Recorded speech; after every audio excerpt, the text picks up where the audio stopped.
Hello everyone, welcome back to our channel learning hub.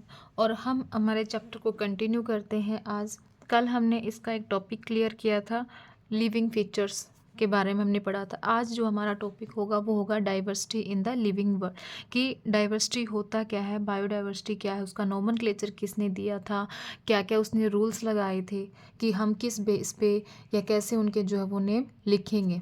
Okay, so read करते हैं इसको। सबसे पहले मतलब बायोडाइवर्सिटी अगर मैं बताऊं कि बायोडाइवर्सिटी के अंदर क्या है कि कितने टाइप्स या कितने काइंड्स के जो हैं वो लिविंग ऑर्गेनिजम्स जो हैं वो प्रेजेंट हैं। Okay, if you look around you will see a large variety of living organisms, be it potted plants, insects, birds, your pets and other animals and plants. मतलब अगर हम देखें कि बहुत ज़्यादा जो है वो लिविंग वेराइटीज़ जो है वो प्रेजेंट होती हैं। और वैरायटी को ही इसने क्या बोला, बायोडाइवर्सिटी। बायो मतलब लिविंग, कि लिविंग और डाइवर्सिटी मतलब वैरायटी, कि लिविंग के अंदर कितनी वैरायटी जो है वो प्रेजेंट है जिनको हम आज के टाइम में देख रहे हैं। यहाँ पे इसने लिखा भी है the number of species that are known and described range between, मतलब जिन स्पीसीज को हम जानते हैं और जिसको डिफाइन भी किया गया है उनके नेम पे भी यहाँ पे वो कितने हैं, 1.7 to 1.8 million, right. If you were to increase the area that you make observation, the range and variety of organisms that you see would increase. Obviously, if you were to visit a dense forest, you would probably see a much greater number and kinds of living organisms in it. Means अगर किसी forest के अंदर हम जाते हैं, सबसे ज़्यादा अगर हम यूट्यूब पे देखें तो एक अमेज़न फॉरेस्ट जो है वो सबसे लार्जेस्ट फॉरेस्ट है। और वहाँ पे बहुत ज़्यादा मतलब लार्ज अमाउंट में डाइवर्सिटी अगर हम देखें तो वहाँ पे हमें देखने को मिलती हैं, राइट। वही चीज़ इसने लिखा है कि अगर हम किसी डेंस फॉरेस्ट के अंदर जाते हैं तो बहुत ज़्यादा वैरायटी, बहुत ज़्यादा टाइप्स, काइंड्स जो हैं वो लिविंग ऑर्गेनिजम्स के वो हमें वहाँ पे देखने को मिलेंगे। We should remember here that as we explore new areas and even old ones, new organisms are continuously being identified. As stated earlier, there are millions of plants and animals in the world. We know the plants and animals in our area by their local names. Means हम अपने area के plants को उनके local name से जानते हैं। These local names would vary from place to place, even within a country. Probably you would recognize the confusion that would be created if we didn't find ways and means to talk to each other to refer to organisms we are talking about. अगर मैं एक human being की ही बात करती हूँ, ठीक है, तो जो ह्यूमन बीइंग है वो अलग अलग एरिया के अंदर है। हर 10 मीटर पे 10 किलोमीटर पे या 20 किलोमीटर पे जो है वो लैंग्वेज चेंज हो जाती है, उनके फीचर्स चेंज हो जाते हैं। ये तो नहीं है ना कि एक ह्यूमन बीइंग है तो जैसे उसके फीचर्स हैं वही सेम दूसरे के फीचर्स होंगे, नहीं। उनमें जो है वो क्या होती है, वैरायटी होती हैं। और वो वैरायटी उनके रीज़न के बेस पे, जिस जगह पे वो रह रहे हैं, उनका रहने का जो स्टाइल है, उनका बोलने का जो स्टाइल है, हर एक इंडिविजुअल का जो है वो अलग अलग होता है। तो यही सारी चीज़ क्या है, यही क्या करती हैं, एक वैरायटी कोज करती हैं, इवोल्यूशन कोज करती हैं। ओके, अब वही चीज़ हम इस चैप्टर में अब आगे देखेंगे इस टॉपिक में कि एक मतलब ह्यूमन को हम किसके नाम से जानते हैं, होमोसेपियंस के नाम से जानते हैं। तो होमोसेपियंस क्या है, उसका एक साइंटिफिक नेम है जो ऑल ओवर वर्ल्ड उसको उसी नाम से जाना जाएगा। बट उसको लोकल नेम में तो उसके अलग अलग होंगे, मतलब रीज़न के हिसाब से उसके लोकल नेम जो हैं वो अलग अलग माने जाएंगे। बट अगर हम all over country, all over the world अगर हम बात करते हैं तो ह्यूमन बींग को होमोसेपियंस के नाम से जाना जाएगा, राइट। वही चीज़ इंसेक्ट्स के अंदर भी आती है, वही चीज़ प्लांट्स के अंदर भी आती है, वही चीज़ बर्ड्स के अंदर भी आती है, राइट। कि उनका साइंटिफिक नेम तो अलग होता है बट उनका जो लोकल नेम है, उनका जो कॉमन नेम है वो अकॉर्डिंग टू प्लेस उनको अलग अलग नाम से जो है वो जाना जाता है। There is a need to standardize the naming of the living organism such that a particular organism is known by the same name all over the world, कि एक particular organism all over the world एक ही नाम से जाना जाए जिसकी वजह से कोई confusion जो है वो वहाँ पे create ना हो। तो यह जो process था इसको हमने क्या बोला था, nomenclature. Particular organism known by the same name all over the world, और ये जो प्रोसेस कहलाया, ये क्या कहलाया, nomenclature. Obviously, nomenclature or naming is only possible when the organism is described correctly and we know to what organism the name is attached to. This is identification. Identification के अंदर ये क्या कह रहा है कि नोमेनक्लेचर तभी पॉसिबल था जब एक ऑर्गेनिज्म को हम करेक्टली डिफाइन करेंगे कि ये ऑर्गेनिज्म इससे अटैच है, इसके ये फीचर्स इससे मिल रहे हैं, दैट्स वाई हमने इसका ये नाम जो है वो रखा है। तो उसको हमने क्या बोला, identification. In order to facilitate the study, the number of scientists have established procedures to assign a scientific name to each known organisms. This is acceptable to biologists all over the world. For plants, अब plants को नाम रखने के लिए यहाँ पे एक आती है ICBN। ये याद रखनी है आपने, फुल फॉर्म जो है वो एग्जाम्स के अंदर पूछी जाती है। ICBN एक ये है और एक है ICZN। इसकी फुल फॉर्म क्या है, international code for botanical nomenclature. Botanical किसके लिए है, प्लांट्स के लिए है, ये प्लांट्स के लिए है, right. International code for zoological nomenclature, ये किसके लिए, ये एनिमल्स के लिए है, राइट। ये हमने यहाँ पे याद रखनी है। PYQ भी है, कई बार पूछा भी गया है कि ICBN की फुल फॉर्म क्या है या ICZN की फुल फॉर्म क्या है, right. ICBN international code for botanical nomenclature, that's for plants, international code for zoological nomenclature and that is used for animals, okay. The scientific name ensure that each organism has only one name. अब ये ensure किया कि एक organism का एक ही नाम रखा जाएगा। Description of any organism should enable the people to arrive in the same name. They also ensure that such a name has not been used for any other known organism. Means एक नाम जो एक organism का रख दिया वही नाम किसी दूसरे organism का नहीं होगा। Biologists follow universally accepted principles to provide scientific names to known organism. Each name has two components. एक name के दो component रखे जाएंगे। पहला क्या होगा उसका, generic name, मतलब उसको हम किससे जानेंगे, जीनस से जानेंगे। दूसरा क्या होगा, एंड द स्पेसिफिक एपिथेट, वो क्या होगा हमारा, स्पीसीज होगा। मतलब एक जीनस रखा जाएगा, एक क्या रखा जाएगा, स्पीसीज रखा जाएगा। This system providing a name with two component is known as the binomial nomenclature. तो बाइनोमियल नोमेनक्लेचर क्या होता है कि हर एक नाम के दो कंपोनेंट होंगे, उसका जेनरिक नेम होगा, उसका स्पेसिफिक एपिथेट होगा, और जब हम दो नाम उसको प्रोवाइड कर देंगे तो उसको हमने क्या बोलना है, बाइनोमियल नोमेनक्लेचर। नोमेनक्लेचर होता है नाम रखना, बाइनोमियल मतलब दो कंपोनेंट्स को यूज़ करके।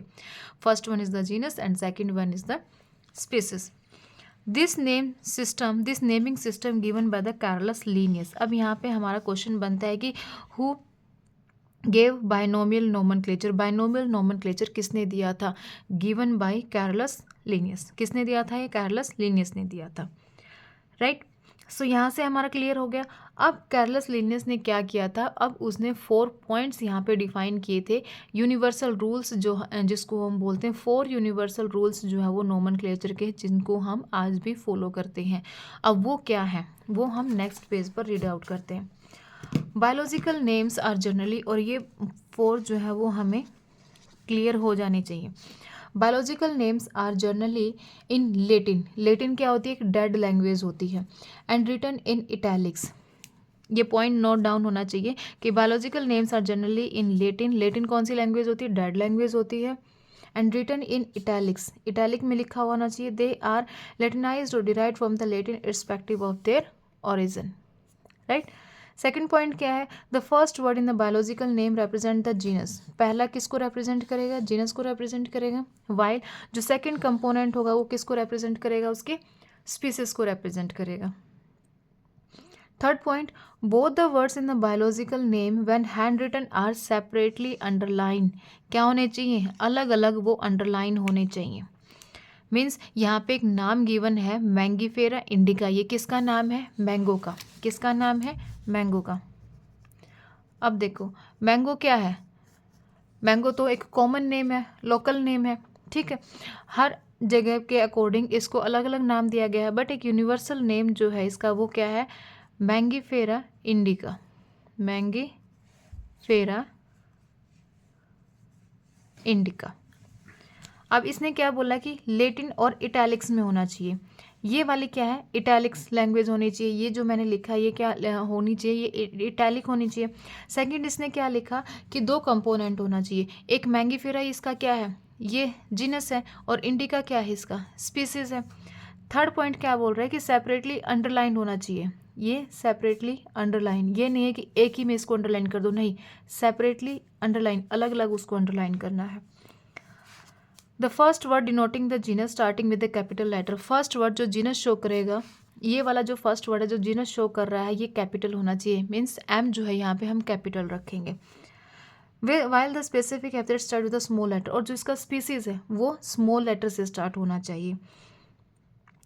Illustrated with the example of Mangifera indica. Right, I hope आपको ये चारों रूल्स जो है वो क्लियर हो गए होंगे, और ये चारों रूल्स जो है वो एग्जाम में आते भी हैं कि यूनिवर्सल रूल्स क्या है नोमेनक्लेचर के, तो 4 पॉइंट्स जो है वो हमें यहाँ पे लर्न करने हैं। Name of the author appears after the species epithet that is at the end of the biological name and is written in an abbreviated form Mangifera indica Lin.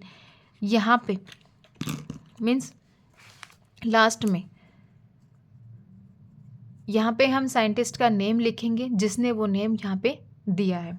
Okay, it indicates that species was first described bye Linnaeus, तो यहाँ पे scientist का name क्या दिखाएगा कि ये जो species है सबसे पहले किसने डिस्कवर किया था, लिनियस ने।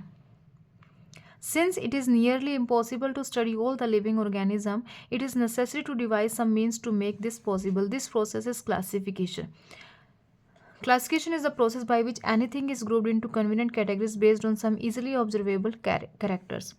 क्लासिफिकेशन के अंदर क्या है कि क्लासिफिकेशन एक प्रोसेस था जिसके अंदर कि जितने भी करैक्टर्स थे, मतलब कोई भी 2-3 हमने ऑर्गेनिज्म ले लिया, उनके मेन फीचर्स यहाँ पे क्या क्या मिल रहे हैं, तो जिनके ज़्यादा मिल रहे हैं उनको एक ग्रुप में कर दिया, जिनके फीचर्स ज़्यादा मिल रहे हैं उनको हमने सेकंड ग्रुप में कर दिया, और उसके बिहार पे हम उनके क्या करेंगे, क्लासीफाई करेंगे। तो एक प्रोसेस था क्लासिफिकेशन का कि एक एक ऑर्गेनिज्म को तो बहुत मुश्किल होता था कि हम एक ऑर्गेनिज्म को देखेंगे कि उसके पूरे फीचर्स रीड करेंगे और उसको फिर नोमेनक्लेचर देंगे। ठीक है, तो ये बहुत ही लॉन्ग प्रोसेस है। तो इसमें जो सेकंड स्टेप आता है वो आता है क्लासिफिकेशन का, कि क्लासिफिकेशन के अंदर हम क्या कर रहे हैं कि ऑर्गेनिजम्स को डिवाइड कर रहे हैं कि इसके फीचर इसके साथ मिल रहे हैं तो इसको हम इस ग्रुप में डाल देते हैं, इसके फीचर्स इसके साथ मिल रहे हैं तो हम इसको इस ग्रुप में डाल देते हैं। Okay, for example we can easily recognise group such as plants और एनिमल्स और डॉग्स, कैट्स और इंसेक्ट्स। मीन्स प्लांट्स के फीचर्स अलग होते हैं तो उनको हमने अलग ग्रुप में करते हैं, एनिमल्स के अलग होते हैं। एनिमल्स के अंदर भी अगर हम देखें कि डॉग के अलग होते हैं, डॉग्स है, कैट्स है, किसके अंदर आते हैं, मैमल्स के अंदर आते हैं। बट मैमल्स के अंदर आते हैं तो इनकी कैटेगरी तो अलग अलग है, पहले इनको हमने मैमल्स के अंदर लिया, फिर हमने डॉग के फीचर अलग किए तो उसको डॉग की कैटेगरी में डाल दिया, कैट के फीचर अलग देखे उसको हमने कैट की कैटेगरी में अंदर डाल दिया। The moment we use any of these terms, we associate certain characters with the organism in that group. What image do you see when you think of a dog? Obviously, each one of us will see dogs and not cats. Now, if we were to think of Alsatians, we know that we are talking about. Similarly, suppose we were to say mammals, you would of course think of animals with external ears and body hair. मतलब जब हम mammals की बात करते हैं तो हमारे mind में आ जाता है कि हाँ उसके 2 कान होंगे, बॉडी पे हेयर होंगे। Likewise in plants if you try to wheat, अगर हम प्लांट्स की देखते हैं और वीट की बात करते हैं तो हमें हमारे माइंड में वीट का प्लांट जो है वो हमारे माइंड में आ जाता है। सो यहाँ पे यही गिवन है। The scientific term for these categories, तो यहाँ पे एक साइंटिफिक टर्म यूज़ की गई इन कैटेगरीज के लिए, वो क्या है, टैक्सा। टैक्सा क्या करता है, taxa can indicate categories at very different level. Plant also form a taxa. Wheat is also a taxa. Similarly, animals, mammals, dogs are all taxa. But you know that dog is a mammal and mammals are animal. Means पहले हमने देखा कि dog को देखा, cat को देखा, frog को देखा, हमने देखा कि ये तीनों क्या है, एनिमल की कैटेगरी के अंदर आते हैं। प्लांट तो है नहीं कि उनकी रूट्स हैं, स्टेम्स हैं, लीव्स हैं। अब डॉग की कोई स्टेम लीव्स होती हैं, नहीं होती हैं। ठीक है, तो हमने उसको किस कैटेगरी के अंदर डाल दिया, सबसे पहले एनिमल की कैटेगरी के अंदर डाल दिया। अब एनिमल के अंदर जब वो क्लासीफाई हो गया है तो अब हम तीनों को देखेंगे कि डॉग के क्या फीचर्स हैं, कैट के क्या फीचर्स हैं, फ्रॉग के क्या फीचर्स हैं। अब जो जो फीचर्स उनके मैच करते जाएंगे उनको हम आगे फिर से क्या करेंगे, क्लासीफाई करेंगे। तो ये एक क्या है, हर डिफरेंट लेवल पे ये एक टैक्सा को बिलोंग करते हैं। Based on the characteristics all living organisms can be classified into different taxa, मतलब उनके करेक्टरिस्टिक्स के बेस पर हर एक लिविंग ऑर्गेनिज्म जो है वो एक डिफरेंट टैक्सा को बिलोंग करता है। और ये जो क्लासिफिकेशन है इसको हम क्या बोलेंगे, taxonomy. External and internal structures along with the structure of cell development process and ecological information of organisms are essential and form the basis of modern taxonomic studies. Means उसके इंटरनल फीचर्स देख लो या external देख लो, उसका जो metabolism का जो process है, जो इकोलॉजिकल इन्फॉर्मेशन है उस ऑर्गेनिजम्स की, वो सारी यूज़ होती है उन जब हम उसकी टैक्सोनॉमिक स्टडी करते हैं, right. Taxonomy is not something new. Human beings have always been interested in knowing more and more about the various kinds of organisms. In early days, human beings needed to find sources for their basic needs of food, clothing, and shelter. Hence, the earliest classification were based on the uses of various organism. तो पहला जो earliest classification use होता है वो क्या है कि ये organism क्या क्या चीज़ें जो है वो यूज़ करता है. अब यहाँ पे एक बुक आई थी, यहाँ पे एक लाइन इंपॉर्टेंट है. This branch of study was refer to as the systematics. Human beings were since long not only interested in knowing more about different kinds of organisms and their diversities, but also the relationship among them. तो ये जो branch है इसको study करने की वो क्या है, सिस्टेमैटिक्स है. द वर्ड सिस्टेमैटिक्स इज जो सिस्टेमैटिक वर्ड है ये कहाँ से लिया गया है, लेटिन से लिया गया. ये भी डेड लैंग्वेज से लिया गया है.